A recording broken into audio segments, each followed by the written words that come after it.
In 1905, a photograph captured the moment when a young Ho-Chunk woman looks at the camera in Black River Falls, Wisconsin. The portrait shows her wrapped in a fringed plaid shawl, a piece that seems to carry memory and belonging. In the records, the girl has a name and a story, Kate Thunderminer, whose image crosses time and still speaks to us. The newspapers reported the outcome of Texas desperado. John Wesley Hardin, forged in post-Civil War violence, fell at the Acme Saloon in El Paso when lawman John Selman shot him on August 19, 1895. That ended a trail of escapes, trials, and prison, and a chapter of the Old West. Brenda Shad brings to fashion the indigenous heritage she carries from the Choctaw and Cherokee nations. Early in her career, she turned identity into a creative engine and crossed borders. Over time, she became a regular name on runways and covers, a reference for diversity and talent on the global circuit. Like the story, subscribe to our channel. In 1894, a photograph records a woman from the Kiowa Nation. The framing first draws attention to the smile, a point of light that guides the eye. From there, the scene comes to life. Calm features, a steady presence, a moment of joy that crosses time. In that simple gesture, the image reveals bonds, memories, and the strength of a culture that endures. Taken in 1907 in the Bolivian Andes, the photo is considered the last known image of Butch Cassidy and the Sundance Kid. Cassidy is seen riding a mule. Beside him, Sundance adjusts the saddle. The frame captures the pair in the final stage of their flight, under the watch of authorities and scouts in the area, with informants scattered through the towns. In Gertrude Three Finger, Cheyenne, William E. Irwin doesn't settle for a snapshot. From 1871 to 1935, especially in the 1890s and the early 20th century, he pursued a steady purpose: to document the life and culture of Native peoples in the U.S., building a collection that invites the public to connect more directly with that history. In 1907, the camera records Lucille, a Dakota Sioux woman, and invites us to look beyond the portrait. She appears in traditional clothing where beaded necklaces and crafted bracelets trace history on the body. The framing moves in on her face. There rests the memory of her people, a calm that signals the strength of heritage and the continuity of those who came before and those who will come. In 1907, Emerson Howe brought him into the spotlight in The Story of the Outlaw. Before that, cattleman John Simpson Chisholm, active since 1854, had joined Charles Goodnight and Oliver Loving between 1866 and 1867 to drive herds into New Mexico territory.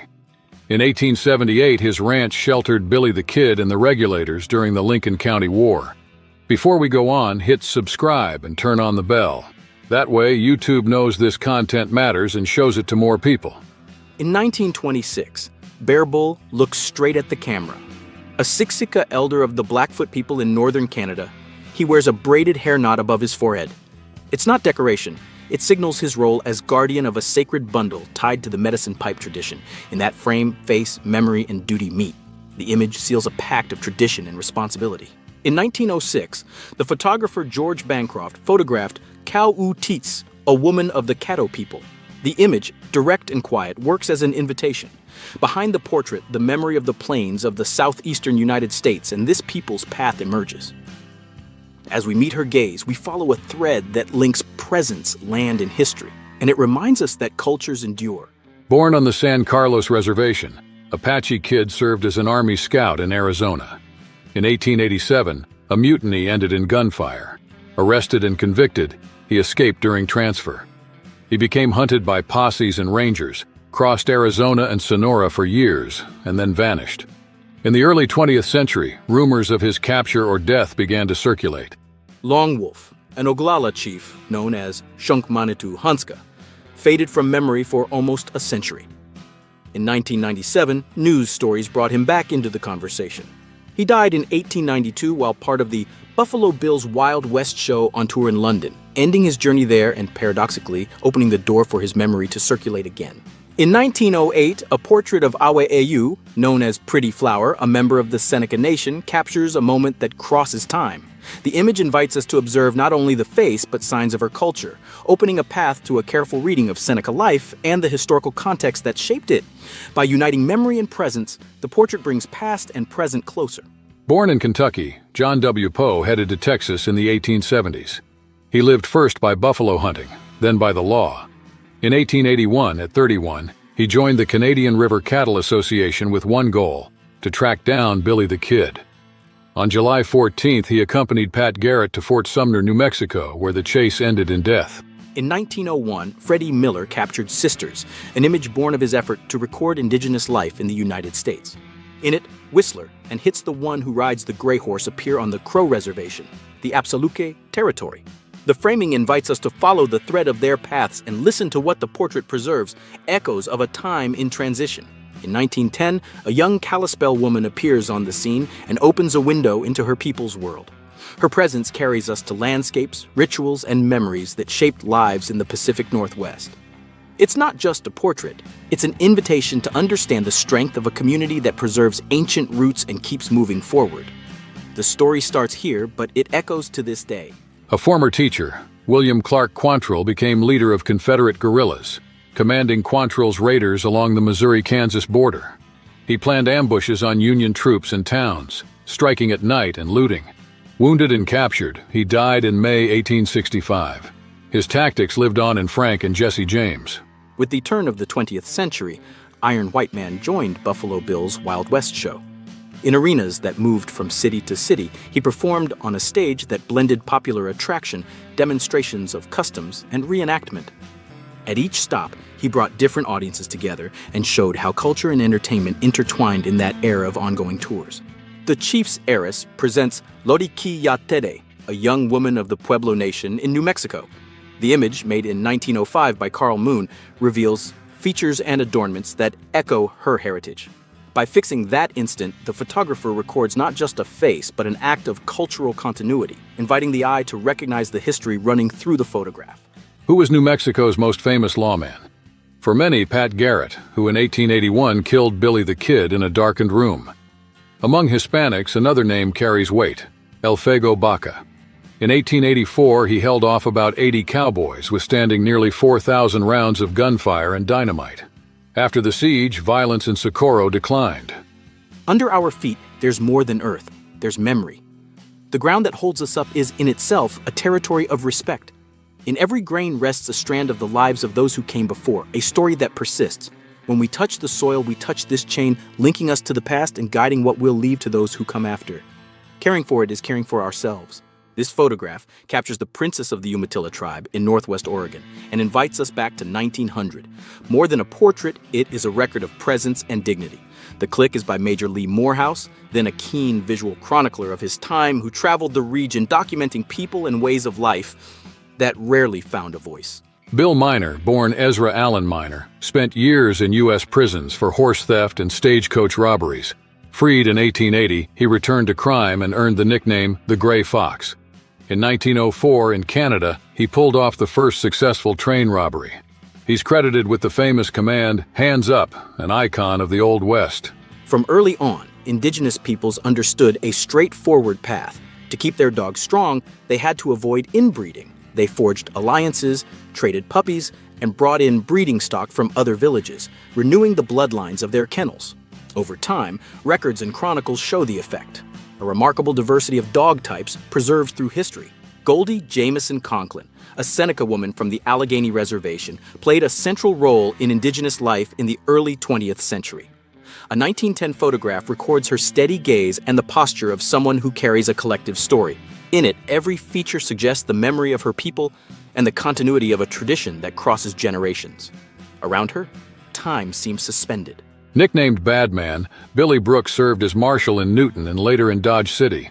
After gunfights tarnished his reputation, he gave up the badge. In 1874, he became a driver for Southwestern Stage Company. When the company lost its mail contract, he joined a plan to loot rival shipments. Arrested, he was dragged from his cell and lynched on July 29th. When he arrived at Fort Keogh in eastern Montana, Huffman produced one of his first images. Sioux urchins, boy and girl, from 1880. In a studio, two Sioux children, perhaps siblings, face the camera. The discreet framing and spare setting draw the viewer in and prompt us to imagine the bonds and stories behind those faces. Juanita Buck, a Dakota Sioux woman from the 1880s, emerged as a reference in her community. In a time of change and pressure on her people, her path became living testimony to what endured and what transformed. Respected for her connection to Sioux rights and memories, she linked past and future, preserving paths for the next generations. In 1953, at the height of her career, Marilyn Monroe passed through Vancouver and had a meeting that stayed in memory, a conversation with Chief Joe Mathias of the Capilano Band. In that moment, the movie star and the indigenous leader brought worlds closer, recording a rare dialogue that revealed possible connections and marked the cultural scene of their time. In 1910, a young Kiowa woman walked across the Great Plains as a bridge between past and future. Her presence held her people's stories and guided the community's daily life. Between rituals, work, and learning, young women took on essential tasks, sustaining traditions, uniting families, and keeping alive the memory that shaped their steps. In California, the Gold Rush, 1848-1855, drew waves from America, Europe, and Asia and fueled the portrait market. Studios captured miners with pans and picks in daguerreotypes and ambrotypes, proof of their trade, news for families, or self-advertisement. Today, those images shape the iconography of the Old West. In the 1880s, Spotted Tail, Cinque Gleska, led the Brûlé Lakota. Balancing internal agreements and negotiations with U.S. authorities, he sought to protect his people, lands, and customs in the face of expansion across the plains. In that tense balance, his leadership kept the community standing and marked a turning point for the indigenous peoples of the Great Plains. Firstborn daughter of the Apache leader, Geronimo, Lena was born in 1886 within the walls of Fort Marion in Florida. While her father waited, imprisoned, she came into the world, marking the family with an unlikely beginning. The cradle inside a fort became a symbol of a story where captivity and hope walk together. The scene lays bare the clashes of the period and opens a chapter that echoes. For decades, a photo sold as Josie, wife of Wyatt Earp, was treated as evidence. It appeared on the cover of I Married Wyatt Earp, 1976, claimed to be from 1880. But records tell another story. It's actually the photogravure Coloma from 1914, a late commercial reuse. In 1901, a photograph taken at the Fort Hall Reservation in Pocatello, Idaho, captures a moment in the life of a northern Shoshone family. In the frame, quiet faces signal presence and kinship. It's not mere posing. It's living memory that brings the viewer closer to daily life, to bonds and to the land that sustains that community.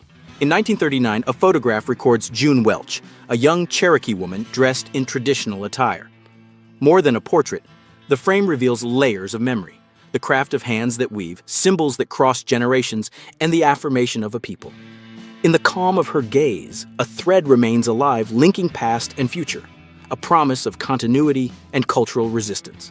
In 1964, Dan Thrapp cemented Al Sieber's legacy in Al Sieber, Chief of Scouts. A German and former Union soldier, Sieber commanded George Crook's scouts in Arizona during campaigns against the Chiricahua in the 1870s and 1880s. Wounded in 1887 in a San Carlos shootout linked to Apache Kid, he ended his career. With origins different from the Shoshone, the Comanches left the Rocky Mountains in the early 18th century. They advanced across the Great Plains, learned the rhythm of the new environment, and turned that change into power. In Texas lands, life on horseback set the course for alliances, fights, and roots, shaping a people who came to lead the history of the plains. In 1908, a photograph captured a young woman of the Sioux Nation.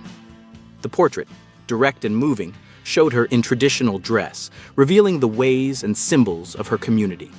By fixing her gaze and posture, the image crosses time and invites those who see it to recognize a living history made of memory, resistance, and identity, past and present. It's not who many think. The caption, Mangas, Chief of the Warm Spring Apaches, led to confusion with Mangas Colorados, the 19th century Chiricahua leader. The photo shows his namesake son, recorded by A. Frank Randall in 1886. The Smithsonian holds an albumen copy from General Nelson A. Miles's collection. An image holds more than it shows. In it, a Northern Cheyenne woman, photographed in the late 1920s or later, leans on a cane. Her elaborate scarf reveals skills passed down. Her direct gaze carries nights around the fire and the stories that sustain her memory and the collective life that shaped her over generations. In 1910, Anna Kaskakash wore ceremonial cayuse pieces, each element carrying stories of the land and the people. As she walked, collective memories seemed to pulse in the beads and fabrics. But the tide of the West was advancing, pressing on customs and knowledge, and the community searched for ways to keep its voice alive without letting go of the thread of tradition. In 1821, William Becknell blazed the Santa Fe Trail, linking New Mexico, then under Mexican rule, to the U.S. frontier. In the decades that followed, caravans of traders, soldiers, and settlers crossed it, boosting Santa Fe. With the railroad in the 1880s, the route lost its purpose and fell into disuse. Around 1900, a photograph recorded the face of an Oglala woman. It's not just a portrait. It opens a window onto the everyday life and traditions of her people on the plains of the United States. Meeting her gaze, we sense the gestures and ties of an era. Today, the image keeps the memory of a life and clues to a time that still calls to us. Around 1900, Minnie Lou Ottinger Bradley moves through a world in transition. Her path, marked by everyday life and major events, shows how the turn of the century reshaped habits, ideas, and opportunities. Amid political debates, new customs, and technical advances, she watches the future take shape, and she leaves traces of the time to come. Around 1885, a cabinet card by Charles S. Baker and Eli Johnston, taken in Douglas, Arizona, shows the men of Texas John Slaughter at San Bernardino Ranch.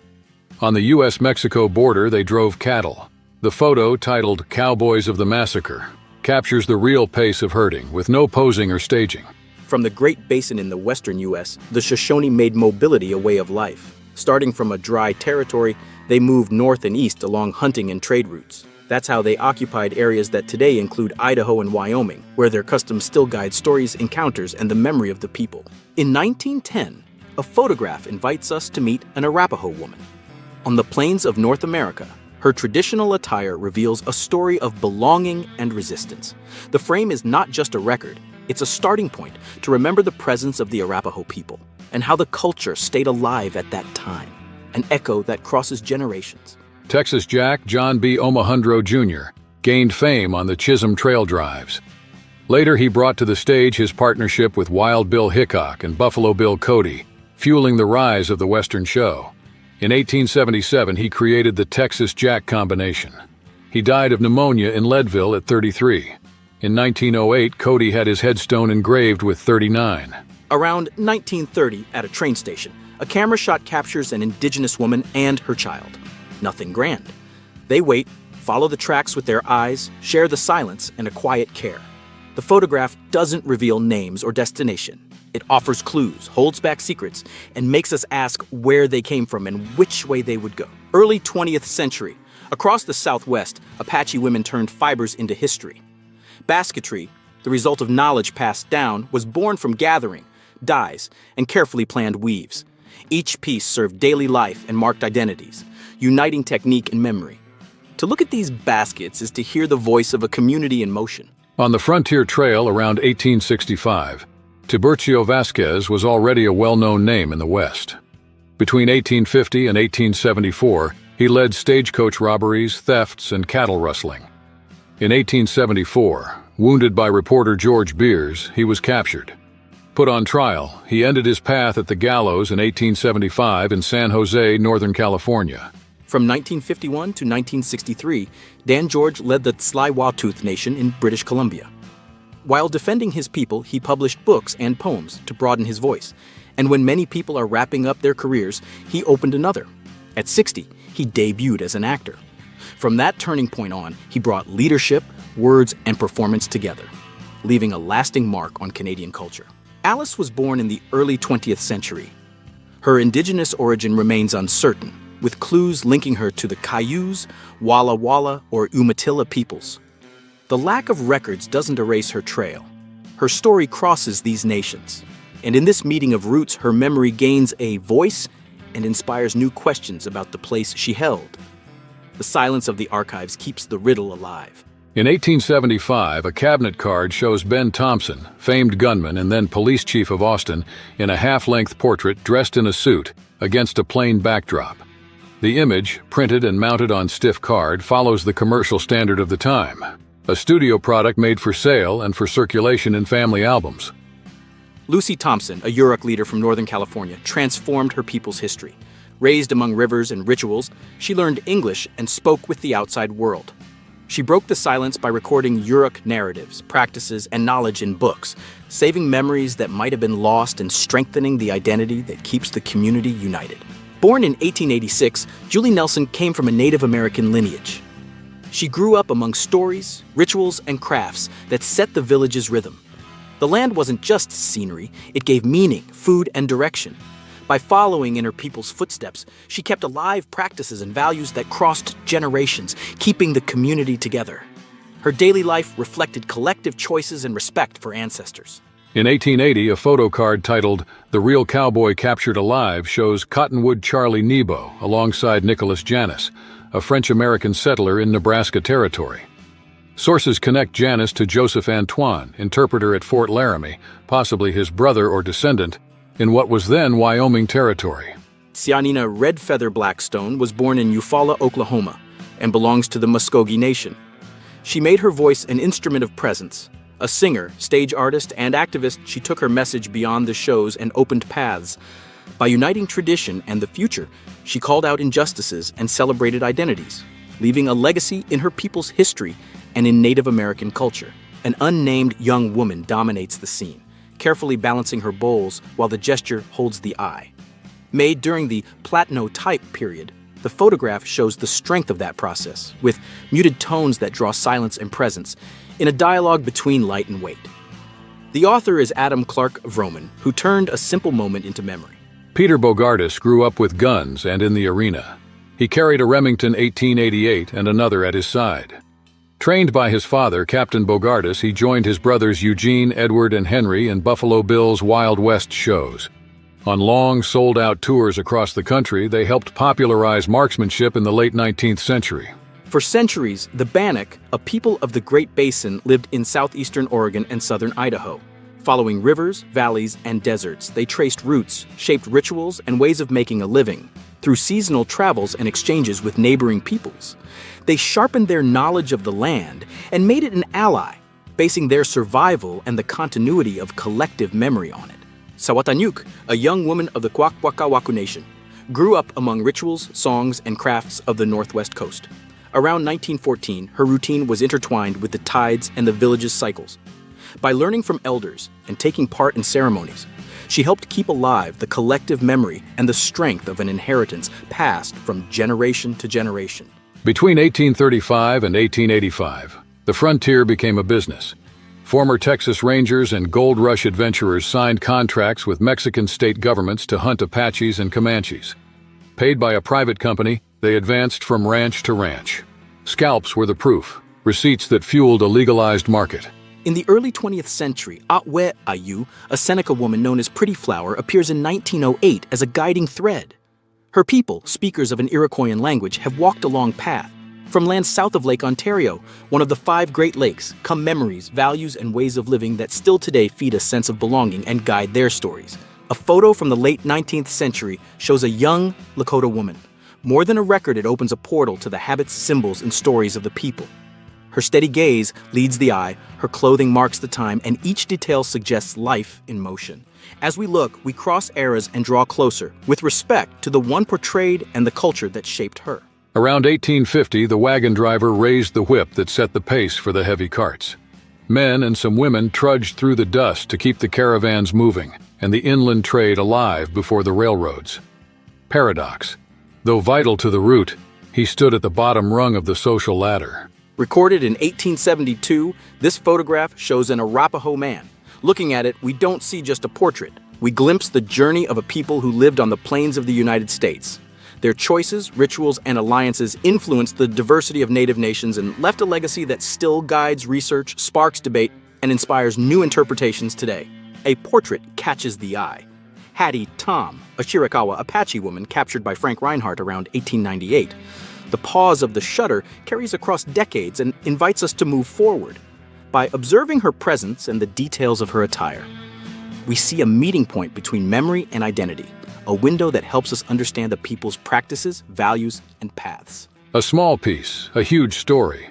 A carte de visite from 1878, showing Charles Baudry and his wife Manuela, survived stained with blood.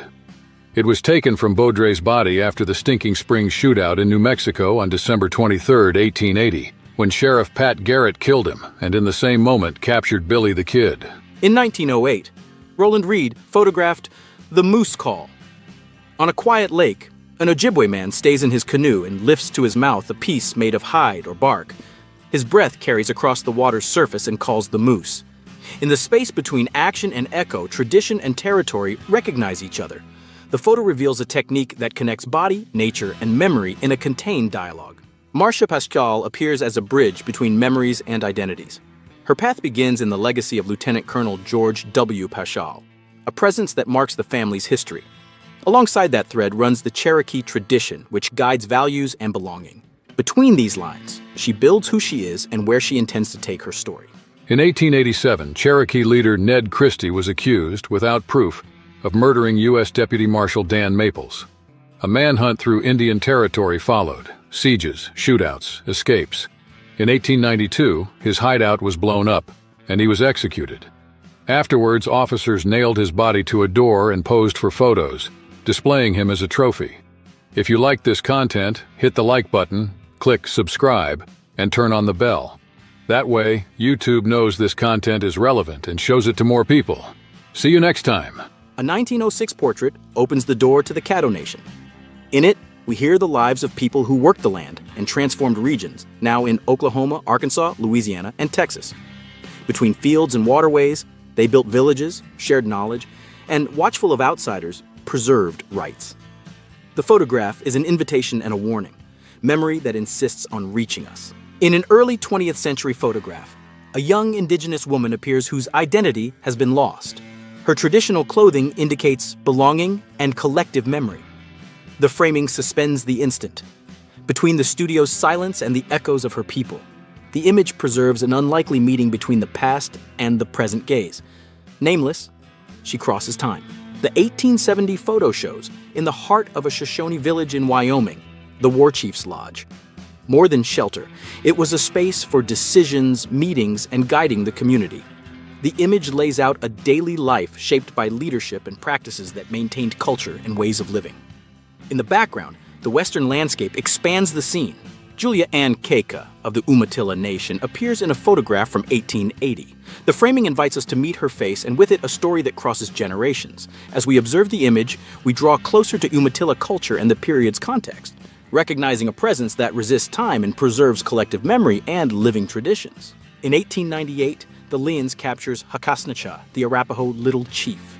It's not just a portrait. Face, name, and path intersect. In his clothing and gaze, you see the authority of someone who leads.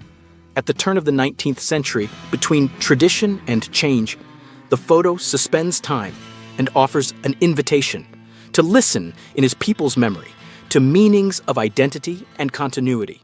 Atra Asan, or Bertha Thompson, carries a lineage that records trace from 1914 on. Daughter of Milton James Thompson and Chinawa, a woman of the Yurok people, her path shows how names and documents intertwine to tell where she came from. By following these clues, we see her roots and the path that shaped her story. 17th century explorers called them Pima. Among themselves, they are Akimel O'odham, the river people. In the Sonoran Desert, they preserve ties that run through Hohokam culture. In 1870, Carlo Gentile photographed members of the community. The image isn't just a portrait, it connects past and present and affirms the central place of land and water. A photograph from the early 20th century takes us to a field on the outskirts of Sheridan, Wyoming. In the foreground, a woman of the Crow Nation looks firmly at the camera. The dress with elk teeth, the leather belt, and the beaded necklaces reveal belonging and memory. Between wind and light, her presence stitches together land and time. Zitkalasa, Redbird in Lakota, turned her own story into political force. By writing, she narrated experiences and conflicts that ran through her identity, inviting readers to face the clash between worlds. Her work opened paths for indigenous cultures to be better understood and respected, echoing beyond her community. In 1888, a striking photograph appears. Lily Mae Smith Tucker faces the lens. Daughter of Nimrod Jarrett Smith and a descendant of the Cherokee people, she condenses in one portrait the memory of an era. As we observe her features and posture, we glimpse choices, pressures, and ties that shaped that generation. An invitation to revisit that past with care. In 1890, in Cheyenne, in western Oklahoma, a young woman goes through her morning routine, crosses the dirt street, passes wooden shops, helps at home, watches the train that rarely comes by. The town, still guided by a rural rhythm, breathes calm. Modernization moves ahead elsewhere, but there it arrives slowly, like news late in the afternoon. In 1880, Inusk stands out in the story of the Kickapoo people. Daughter of the respected chief, She embodies the bridge between tradition and future, preserving rites, stories, and forms of leadership that shape the community. Her role reaffirms collective identity and keeps alive the legacy that sustains the tribe's social and spiritual life day to day. Around 1900, the camera fixes on the face of an indigenous teenage girl, a member of one among many native nations of North America. The click crosses time. From the early 20th century to us, it reveals habits, clothing, and presences, and invites us to imagine the daily life and forms of resistance that sustained those ancestral communities. In 1923, Ada Lopez Richards of the Tolowa Nation emerges as a living portrait of a Native woman's experience in the United States. Her path, linked to coastal communities of California and Oregon, invites a close look at Tolowa ways of life and the changes that crossed indigenous peoples in the early 20th century in that period. In 1909, in White Cloud, Kansas, the lens records Nora Barada Murphy. A prominent member of the Iowa people, she carries a story that runs through the ancestral territories of Kansas and Nebraska. The portrait, direct and calm, reveals her steady presence and invites the eye to recognize the continuity of that memory and her place in the community. In 1892, a young Kiowa woman draws attention. The dress she wears, made in her people's style, carries beads and fringes that tell stories. As she walks, she carries the elders' voices and the memory of the land. Her presence links past and future and invites those who see her to notice that tradition is a living path, not a distant memory. Around 1900, Josefa Rios of the Tohono O'odham Nation, also known as Papago, became a respected figure among her people. With a firm voice and attentive steps, she organized gatherings, taught rituals, and recorded memories, keeping alive the thread that links the young to ancient knowledge and ensuring that the community's story moved forward. In 1899, Seattle turned its eyes to a young woman of the Yakima Nation known as La Roche.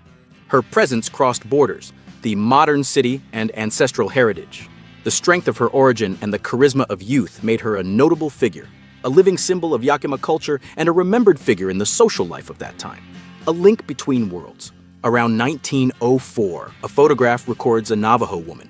The frame moves in on her face, where an open smile reveals confidence and life. In the background, settings and clothing of the period appear as clues to daily life, connecting the viewer to history. The image, simple and direct, preserves memory and presence.